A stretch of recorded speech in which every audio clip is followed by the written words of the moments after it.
আসসালামু আলাইকুম। আমন্ত্রণ জিটিভির দুপুরের সংবাদে আপনাদের সাথে আছি আমি সাজ্জাদ হুসাইন। শুরুতেই সংবাদ শিরোনাম।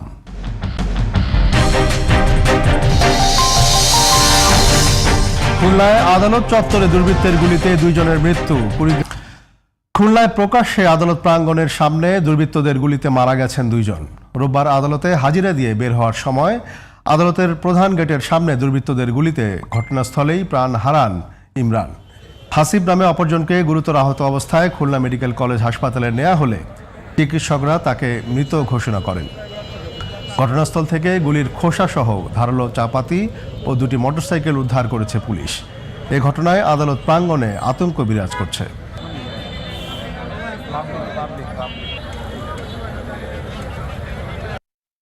রাজন নামে এক ব্যক্তি মারা গেছে। এই ফাজলে রাব্বি রাজন আপনারা জানেন, অতীতে আমরা সোনাডাঙ্গায় থাকাকালীন 4টে অস্ত্র সহ এদেরকে ধরা হয়। পলাশ গ্রুপের সদস্য পলাশ সহ 10 জনকে আমরা গ্রেপ্তার করি। রাজন তাদের ভিতরে একজন। রাজন অস্ত্র মামলা আছে, অস্ত্র মামলার আজকে হাজিরা ছিল, তখন ও হাজিরা দিতে এসে তার প্রতিপক্ষ এই আজকে ইনসিডেন্টটা ঘটনা ঘটেছে। দর্শক, এ বিষয়ে আরো তথ্য নিয়ে খুলনা আদালত প্রাঙ্গণ থেকে যুক্ত হচ্ছেন সহকর্মী লিয়াকত হোসেন। লিয়াকত, এই ঘটনায় কেউ আটক হয়েছেন কিনা আর কি বলছে পুলিশ? আপনাকে ধন্যবাদ।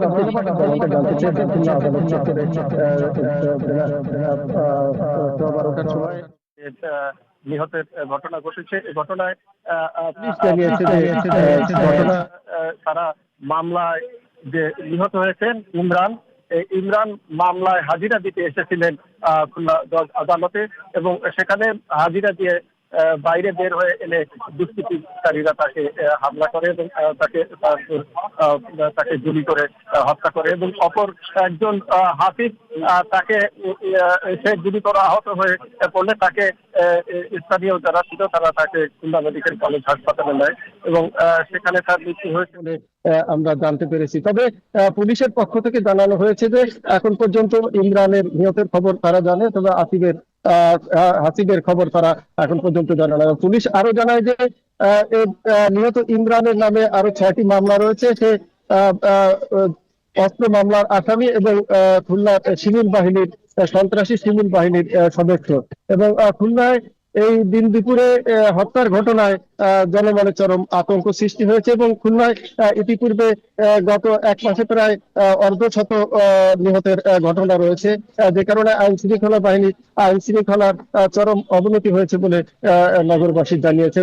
এবং বিশেষ করে পুলিশের প্রতি এবং বাহিনীর প্রতি তারা জানিয়েছে যে আইন শৃঙ্খলা আরো কঠোরে হয়তো বা এই ধরনের ঘটনা আর ঘটবে না। তো এ ছিল খুলনা আদালত চত্বরে এখনো উৎসুক জনতার ভিড় রয়েছে, আমার পিছনে দেখতে পাচ্ছেন।